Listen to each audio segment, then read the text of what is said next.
What is up, guys? My name is Landon. Today I am bringing you guys yet again another video, and for today's video we are talking about ESWC. Before we really hop into this video, I want to talk about where I've been for a little bit of time, because of course I have been absent. Haven't really made a video in the last roughly maybe a week or so, and essentially where I've been. And of course I do have some new attire. New DX Racer, really enjoying that. Of course, it wasn't from DX Racer, not sponsored by DX Racer. Got that for my birthday, and during my birthday, I was actually at a tournament known as EGLX, which is in Toronto. Fantastic time. Not only that big of a Call of Duty tournament, but it was just a really fun time. Really enjoyed myself, and of course, that's where I was. So I've been gone for a couple days. Recently got back a couple days ago, of course, after traveling and after having my birthday. And then I've had finals going on, final exams for those who have experienced those in the past. Probably most of you have, most likely. If you haven't, then you've got something to look forward to. But that's where I've been. I've been kind of busy. So obviously this weekend, looking forward to this tournament going to be ESWC, of course, in Paris, known as probably one of the best events that we had throughout Advanced Warfare. It's going to be a $50,000 tournament composed of 16 teams, 4 different pools composed of 4 teams, obviously making 16. Of course, we did have this event going on last year, in which case we were able to see the amount of passion, the amount of fantastic overall crowd involvement that we had from the ESWC and just the French fans in general. Massively looking forward to this tournament just in general, due to the fact of having the French fans. I think honestly this is a reason why we're going to see a lot more viewership than we typically would for a tournament up to this caliber. Would be the fact because the fans, we know how hyped this tournament is going to be and how incredible it's just going to be just in general. So with that in mind, we'll go and look at the groups. Of course, like I said, we're going to be having 4 different groups composed of 4 teams. We'll go and take a look at Group A, which is going to be composing of Optic Gaming, Millennium, Giants, and Supremacy. So off the start, everyone who is probably watching this video maybe have not really seen the groups in the past, you're wondering why and how is Millennium and Optic Gaming in the same position? Why are they in the same group with one another? Of course, in some ways, and definitely after Stage 1, these are the top 2 teams in the game right now, or top team in the game right now based off of their region. Millennium winning the EU Stage 1, and of course, Optic Gaming winning the NA Stage 1. Well, I believe these seedings were based off of Stage 1 for right now. Of course, if that wasn't true, that'd be Hyper Games from EU who had the first seed. But I believe these seedings were made off of just the regular season, not involving the playoffs whatsoever, which I'm personally not the biggest fan of, especially that being off of Stage 1. But what are you going to do, right? You're just going to kind of move on. So that's why Millennium and Optic Gaming are in the same group for right now. So as far as this group, we're going to take a look at the matchups. Of course, it will be for our first matchup going to be between Optic Gaming and Supremacy. So Supremacy is a good team. I definitely would not count these guys out, due to the fact of their record, and of course, I believe their only win right now, they're like 1-5 or something like that. They've only won 1 game in all of their Call of Duty World League matches. I believe their one win that they had was actually against Millennium, who wasn't playing with Tommy, but granted, they did end up winning that one. Very big surprising matchup, even though Tommy was not playing for this roster. He was playing for this roster, he was just being subbed in, of course. So this team has some good moments, but you're facing off against the top team in the world, the best team in the world, without a doubt right now, if not a top 2 team in the world right now, if you want to kind of put in Rise in that situation, which I would definitely agree with you. So with that in mind, I think you've definitely got to be going with Optic Gaming in this situation. I think you'd honestly be kind of crazy to think otherwise. So with that in mind, we'll obviously be having Optic kind of move on. When I say move on, it's the fact, of course, we do have brackets inside of pools, meaning that for those who might be a little bit curious to this format, we've seen it in past ESWC tournaments as well as even Gfinities. Essentially, you have a bracket inside of your pool, meaning if you win 2 matches, you're making it through. And you guys can kind of get an idea for the format. So essentially, Optic Gaming plays Supremacy. Supremacy moves down to the losers bracket in their group, and if you get eliminated, it's basically if you lose 2 matches, you're out. If you win 2 matches, you're through. However that ends up going down, that's up to you. And however, like I said, however the matches end up going. As far as simpler terms, just kind of keep that in mind in the back of your head. Basically, and essentially, if you win 2 matches, you're through. You lose 2 matches, you're out. Just kind of how that ends up working and how that'll kind of follow through. So with that in mind, I do have obviously Optic making it through the winners, and that will mean it'll be going up between Millennium and Giants. Now, Giants, from what I've been able to witness, of course, I don't watch the EU Call of Duty World League as much as some other people do, just due to time restraints, of course, being in class, being with the time difference and whatnot. I think that starts around like 9 in the morning for me, which is whenever I'm at school. But from what I've been able to watch from this Giants roster, I've definitely seen some really good performances. I think without a doubt, Tohor is, to me, a Don. He is a Spanish Don. But I think realistically, though, it's the hard part about having both Optic Gaming and Millennium in your pool. You're facing off against them in their first matchup. Thank God it's not Optic versus Millennium in their first game. But still, I think when it comes down to Giants and Millennium, this one should be 3-0, 3-1 in Millennium's favor as well. I mean, we know how talented this Millennium roster is for those who don't know. But you have to take into consideration, not just in this matchup, but as series kind of move on, they've had a little bit of a slow start. I believe they're 3-3 right now. I definitely don't think that record reflects their overall talent, I think, on this team easily. I think everyone can kind of realize that and kind of take into consideration that, of course. But I think definitely this Millennium roster should walk over, the Giants roster. I don't think this is going to be like that big of a surprise. But if we do see a surprise happen in our first two matchups, that'll definitely set the tide for what could come as the tournament kind of progresses on and so forth. So with that in mind, I do have Optic beating Supremacy. I do have Millennium beating Giants, which means that it will be Optic Gaming going up against Millennium. Now, the only problem that I see with this matchup, and I say the problem, not really a problem, but the issue that I see with this series, this matchup just in general, is that we're seeing another OG versus Millennium. I want to see the best team in Europe play against, in some ways, the third or fourth best team from the NA. I want to see Millennium go up against FaZe. I want to know, and this tournament just in general will be a really great place to see where each team lines up at in comparison for EU, in comparison for NA. Because granted, yeah, we have the Melbourne Invitational. That's fine. It's Optic versus Millennium. It was Millennium versus, what was it? Mind Freak, but just in general though, you're not seeing in some ways the skill gap. You're not seeing the best team in Europe play against the fourth best team in NA. You're not seeing, like I said, a comparison between the two. So I'm in some ways like I'm really happy to see OG versus Millennium happen again, and of course I'm going to give OG the victory in this. I don't think that's really that big of a surprise, but I want to see as the tournament does progress, and I really hope that Millennium does end up making it through this group, and I'm pretty sure they will. Of course I have that in my predictions, but I want to see Millennium how they stack up against other teams, maybe even as far as other EU teams do as well. But with that in mind though, I don't think this is going to be that odd to see OG walk away with this victory. I think it'll be like around a 3-1.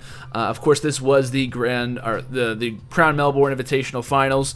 Millennium definitely put up a fight, though. That was not at all a surprise to see Millennium put up a fight. There is, though, kind of a funny similarity between these two rosters right now, being the fact that they both won their, stage one, is that Optic, without a doubt, is not at their best form right now. Now, I say right now as far as the league goes, as far as their recent placings will go. And, of course, if we look at the very beginning of the game, Optic hasn't won a LAN since, the beginning of the game, and now they've finally won one. It's like, it's fantastic for them. To me, this is just not the best Optic that we've seen. There have been some online issues, of course, being the internet connections with Formal, them playing 3v4 with H2K and somehow winning a map. Adding H to the roster because Formal was traveling versus Elevate. Granted, they win that one 3-0. But still, I don't think this is the exact same Optic gaming skill gap from Advanced Warfare. I think everyone can kind of agree with that because I think Rise, without a doubt, it's like you have Optic maybe like right here. Rise is either tied with them or right below them. I mean, in a sense, from what we've seen so far as the Stage 1 playoffs go, there is one round separating these two teams. One round in the best of 7. It wasn't a best of 5. It was the best of 7. Even farther to go. Obviously, it's a lot longer of a series, which means in some ways consistency means even more there. But to me, these are definitely some squads who are struggling in some cases. Because look, you look at it. Formal hasn't been on there for Optic for 2 league matches.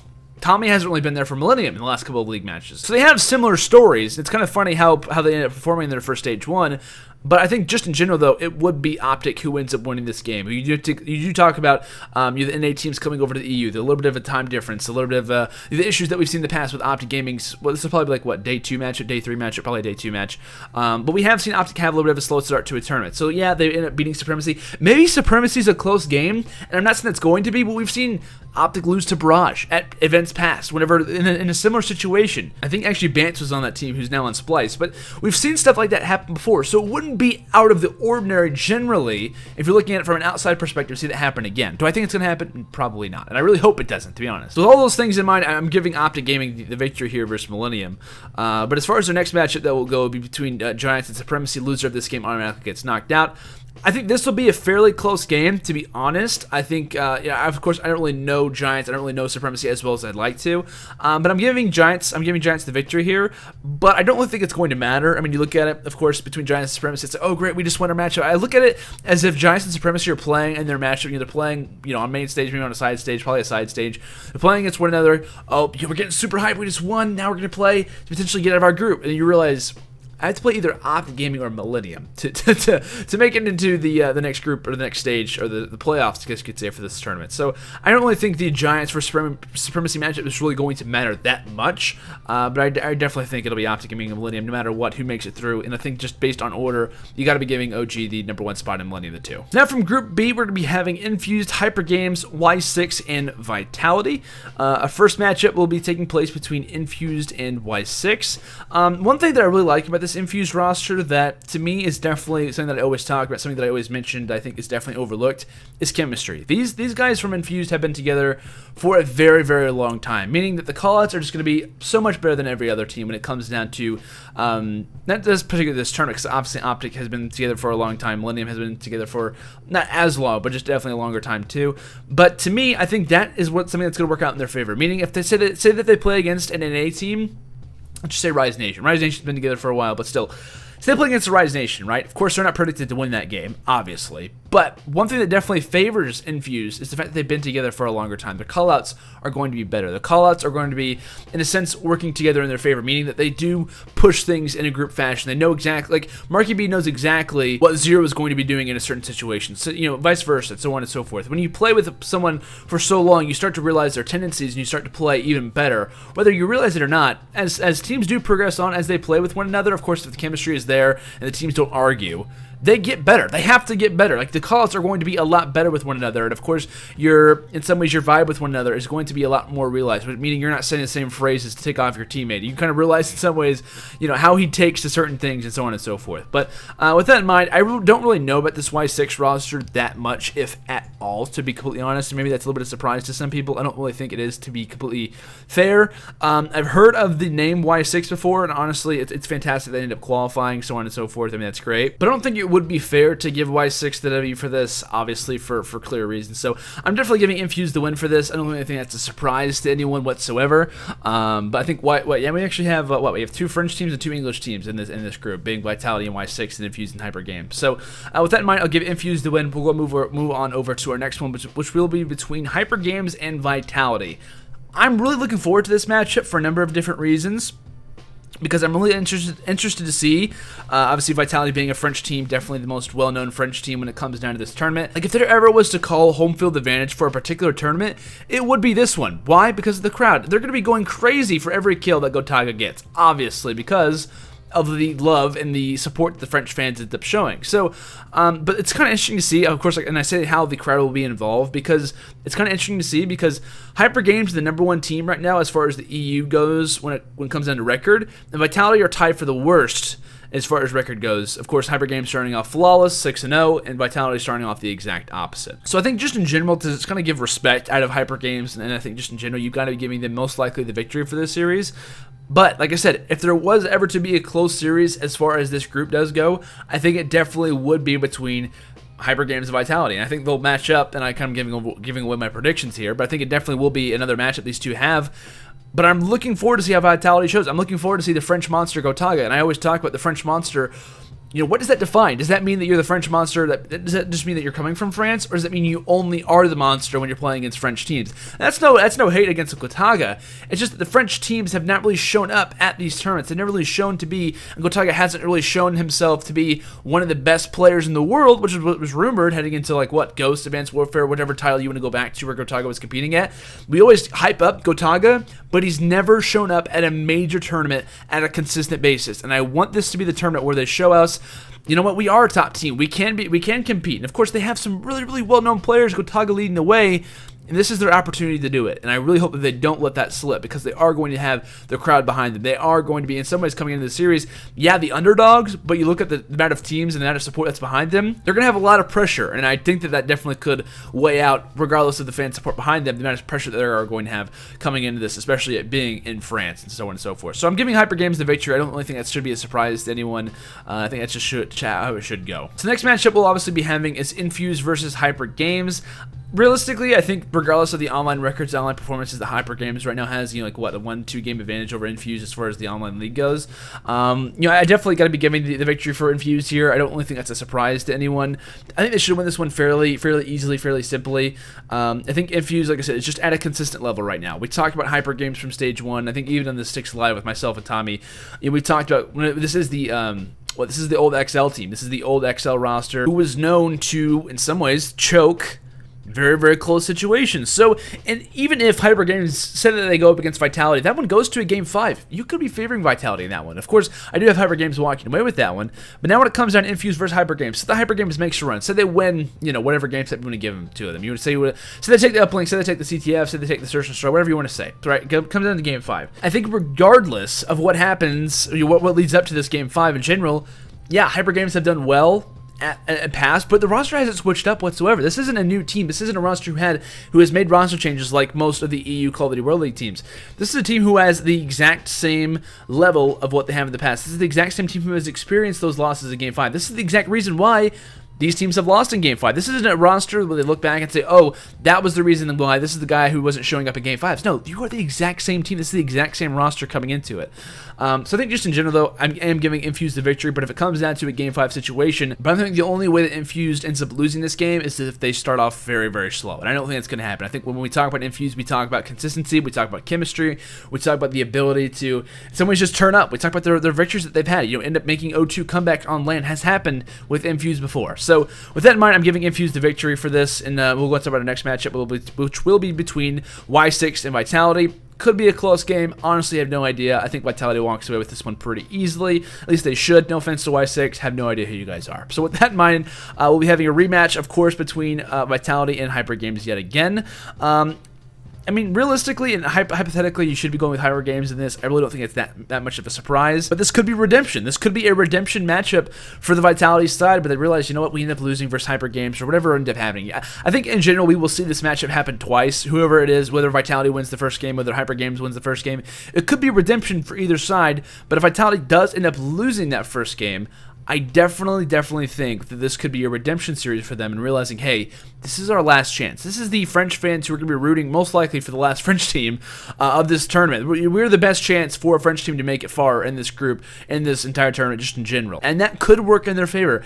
Definitely, we're going to have to see Hyper Games play some of their best Call of Duty so far this year in this group off the start, for sure, because they are playing. It'd be different if they were playing Y6. It'd be different if they were playing Infused off the break, because of course they're not expected to win those games. Well, I mean, they're expected to beat Y6, but I think the issue with playing Vitality is that if you lose to them, you're like, oh my gosh, we should have won that game. Like, it wasn't like it's not a game that you look at it and say, oh, we're playing against an Optic, oh, we're playing against a Rise, we're playing against a FaZe, we're playing against a team who we're not expected to beat.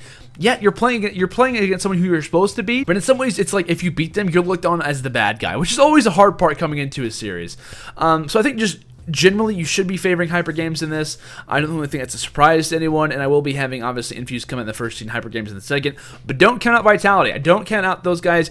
To me, this is the last opportunity for Gotaga to prove himself. I like Gotaga a lot. Big fan of him. I watch a lot of his YouTube videos whenever there are subtitles in them. This is his last opportunity to really prove that he still has it in him, and that all the hype, calling him the French monster, is actually still a term that can reflect his skill. Now let's go and take a look over at Group C, which will be consisting between Rise Nation, Killerfish, Splice, and LDLC. First match, going to be Rise versus Killerfish. Killerfish being a German team, not the team that you're most likely expecting. Killerfish in the past. This is not okay. When I say Killerfish, if you have any idea of what Killerfish has been in the past, this has been a team of German players. Gun Elite, Kiwi. I'm not really sure. I think there's only 2 players I can really think of who have been on Killerfish in the past. And I was really hoping whenever I heard of this Killerfish team, because I didn't really know how they ended up qualifying, I was like, oh, wait, Gun Elite? Did Barska find a team like they form on Killerfish again? Not Barska, but just Gun Elite again. And unfortunately, that did not happen. I'm not really sure or really familiar with the Killerfish team. I can actually look up and see who is on this roster specifically. But the team is going to be consisting of Cosmo, Hasbroken, Ramba, and Shucks. I've heard of the names sound familiar to me, but if I put them on paper against something, I would have no idea. If you ask me just in general, have these guys played a Call of Duty before? Yeah. Who have they played for? No idea. I think it's honestly kind of a waste for me to even try to look up this roster because I really don't think it's going to matter at all, to be honest. Rise Nation definitely to be looking at as far as the number 1, number 2 team in the game, like I said, is separated by 1 series. They're separated by 1 series right now as far as LAN play goes. So in some ways, it's like you're playing Optic Gaming against Killer Fish. Like, they're on the same level right now for me as far as, like, if you say, oh, you know, Rise Nation is playing against this team, it's like saying Optic Gaming is playing against this team as far as, like, likelihood to win the game. Of course, like, different tendencies, different game modes that they're going to shine at, but just in general, though, you could be saying the exact same thing. So I'm definitely giving the Rise the victory. Should be an easy 3-0 most likely. No offense to Killer Fish, but I would probably know of the roster if they were a good team.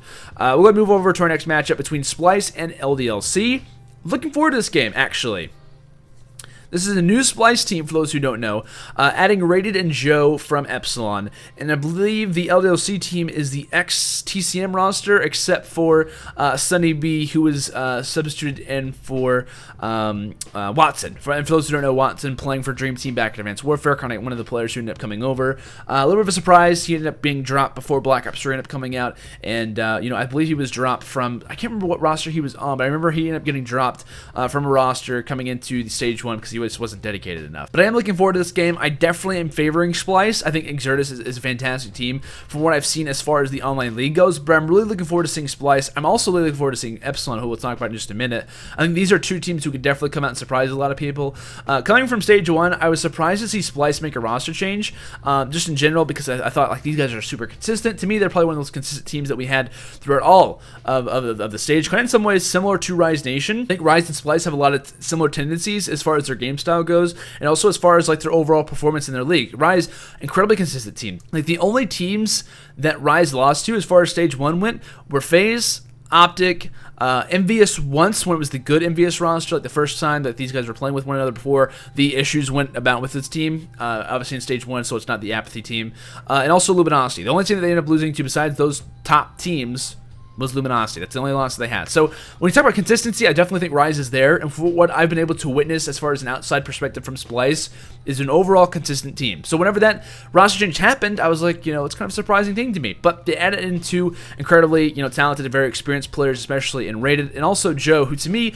was in some ways like the Huke, the Temp, the TJ Halley, the Octane Advanced Warfare, but for EU. And we talk about Octane. We talk about, for me, Splice as well has a player named Bance, who I think is incredible to watch. And I kind of, in some ways, give the nickname to Bance as the EU Octane, because they kind of play the exact same role. They also look fairly similar. It's kind of weird. So there's a lot of similarities between these 2 teams, and I think, you know, coming from this series, and I can go and talk about it, Rise, and go ahead and talk about it, I think Splice will definitely take this game versus LDLC, maybe like a 3-0, 3-1.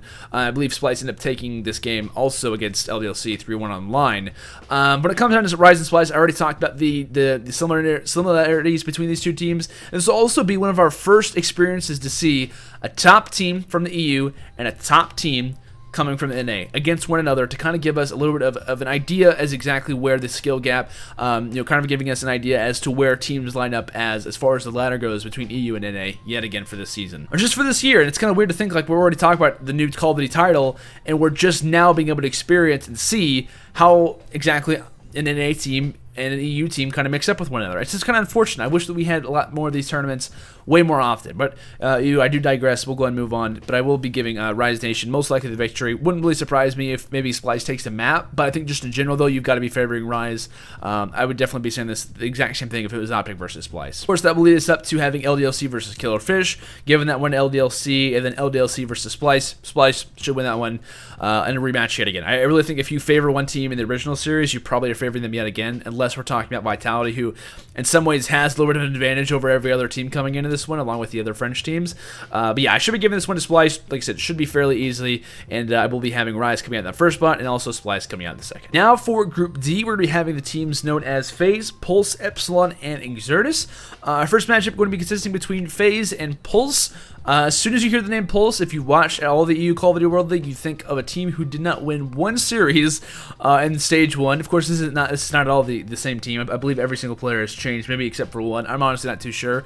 That kind of just goes to show about my knowledge of this Pulse team. But FaZe, in some ways, is known, and I've heard someone say this, it's kind of funny to me, but it's also true. FaZe is known as the worst NA team here. That's odd to say because, granted, the other 2 teams who are here are both Optic and Rise, but that does mean something. And when it comes down to FaZe facing off against potentially Epsilon, who, in my spoiler alert, I have them facing off against one another, I think there's a potential for a surprise to happen. But Surprised to happen. Not really going to see that versus FaZe versus Pulse. I think, honestly, Pulse, like I said, is known as being one of the worst Call of Duty World League teams, just in history, I guess if you want to say it, along with Exile 5 from the ANZ, both not winning it in a series at all in their respective regions, so on and so forth. So, with that in mind, FaZe should be beating Pulse fairly easily. Not really surprised anyone, I don't think. And we'll be having Epsilon versus Exertus. I think this is going to be a really, really good matchup to see who ends up facing off against FaZe. FaZe, there we go. Close words there.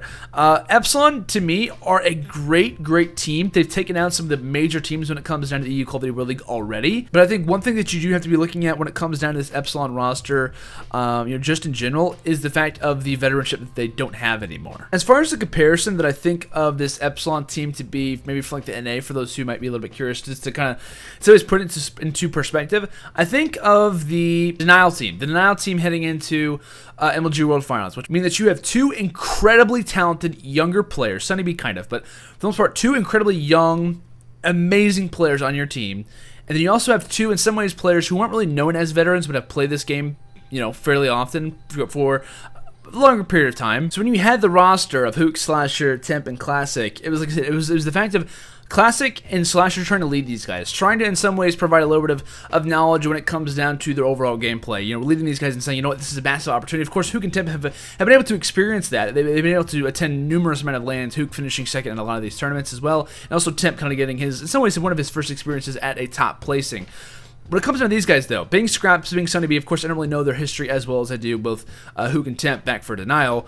But it's also going to be a similar thing where Slasher and Classic back from Denial, and also Moose and Reedy, who have to lead these guys, have to say, you know what, keep their composure down and realize, if we've seen the incredible performance that we've seen Sunny B play on for TCM last season, or last stage, and now Scraps, who's had an incredible performance. I've only been able to see a couple of his games, but Scraps does look to be incredible, probably one of the best overall slaying performances from one player from a particular region in all of the Call of Duty World League for Stage 2. So when it comes down to land play, though, that's going to be a testament. It's going to be a massive amount of pressure on both Scraps and Sunny B.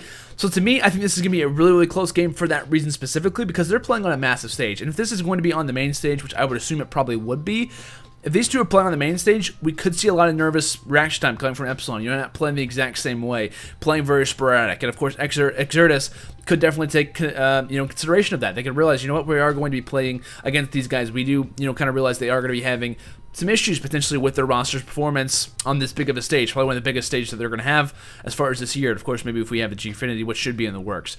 So this could be a huge opportunity. I think in general you should be giving this to Epsilon, but it would not surprise me whatsoever if we do end up seeing Exertus walk away with this. And I almost want to kind of give Exertus the win for that, but I think just in general, based off of and kind of giving respect to this Epsilon team, I am going to be giving this to them. I think it will go down to a Game 5, which now leads up to FaZe versus Epsilon. So Epsilon, in some ways, right? In some ways, you do have, we've played our first game, whether or not we win this one, whether it's FaZe versus Exertus, FaZe versus Epsilon. I have FaZe versus Epsilon. But for Sunny B and for Scraps, some ways, that pressure that you had isn't going to be the exact same way. But you realize, playing against FaZe, we're playing against, in some ways, one of the best teams coming from Advanced Warfare, the top 2 team from Advanced Warfare, and right now a top 4, top 5 team right now in all of the world, as far as we might think for right now as well. So I think this to me is probably one of my most favorite series to watch. If this ends up happening, I think it's almost guaranteed to happen. But I think this could be a very, very surprising game where we see a potential upset happen. Why? Because Epsilon, to me, very, very consistent, in some ways playing on home field advantage. FaZe, to me, kind of in some ways a little bit of a shaky team right now. They've played a lot more consistent as of late. But there is an opportunity right now for an upset. I think if it comes down to a Game 5, I probably might be actually favoring Epsilon in this situation. Of course, it's very hard to predict right now for anyone who's making predictions videos and stuff like that. I don't really know who's making all videos. But if you are making a prediction for this video, if you are making predictions maybe on Kaidi Sportspedia or something like that, if you're just overall making a prediction coming into this event, it's very hard to realize what the skill gap is right now between EU and NA. Where does Epsilon rank up? Where does FaZe rank up? And after this tournament is over, maybe even after like the first day or two, we'll be able to kind of realize, maybe even form a better opinion on where these two rank with one another. So with that in mind, I think generally you do give FaZe the victory. I think, though, if it comes down to a Game 5, it could be anyone's game, maybe even Epsilon's. But I think just in general you do, and you have to be favoring FaZe coming in this. So I will give them the victory just in general. So we will be seeing another rematch between Exertus and Epsilon. Easily could be another situation where we see Epsilon realizing, hey, we beat these guys in the past. It should be a pretty easy game. And then they come out and they realize Exertus is playing a lot better. Or it could be Exertus realizing, hey, we lost this team in the past. How are we going to play against them now? so on and so forth. That could be an ever-exerting issue. Of course, I didn't really mention this, but I do have Exertus beating Pulse. So with that in mind, I do have Epsilon end up winning this game, and so out of this group, I will having FaZe and Epsilon. FaZe coming in the first seed, and Epsilon coming from losers or that second seed as well. So as much as I want to predict, as much as I want to say, well, here's my top 8, here's my top 5, my top 6, so on and so forth, for this tournament, it's hard for me to make that because, of course, we don't know. It's going to be random seeding coming out of these groups, and that's kind of an unfortunate thing. I wish we kind of knew ahead of time. It'd be a lot easier for people like me to make predictions and stuff like that. But I was going to make kind of an interesting prediction. For example, I think if we see Optic Gaming versus Rise in a grand final, which I think when it comes down to this tournament, it wouldn't really be at all surprised to see a Millennium, to see a Splice, to see an Epsilon, maybe even a Hyper Games to make it into a very top spot. Probably Splice and probably Millennium to be the teams to most likely do that. But it wouldn't really surprise me if we see when it comes down to group play, because it is playoffs. It's a single elimination. It's not groups anymore. You're not guaranteed. You're not safe after losing one game. You're out. When it comes into playoffs, you're playing one game. You lose, you're out. You're done. And that's how it kind of works. So there are potential for upsets. I guarantee you we will see at least one upset happen with an NA team as far as this event. And that one team who probably it will happen to is going to be FaZe. Of course, let me know in the comments what you guys think. What are your thoughts on the overall groups? Because that's really the only thing that we can talk about right now as far as ESWC. You guys looking forward to this tournament? And of course, down in the description, I will have a link down to all of the information that I talked about in this particular video, being the prize pool when everything is happening, and also potentially where the stream is going to be at. Feel free to even tweet me about the video. I'll most likely see that a little bit better than the comments will. And also, if you guys did enjoy the video, make sure to leave a like for future content, and also make sure to subscribe there as well. Guys, thank you so much for watching this video yet again. Have a wonderful Cinco de Mayo, and also a wonderful tournament of watching ESWC this weekend. I'll see you guys all later. Have a fantastic day, and until next time, peace out.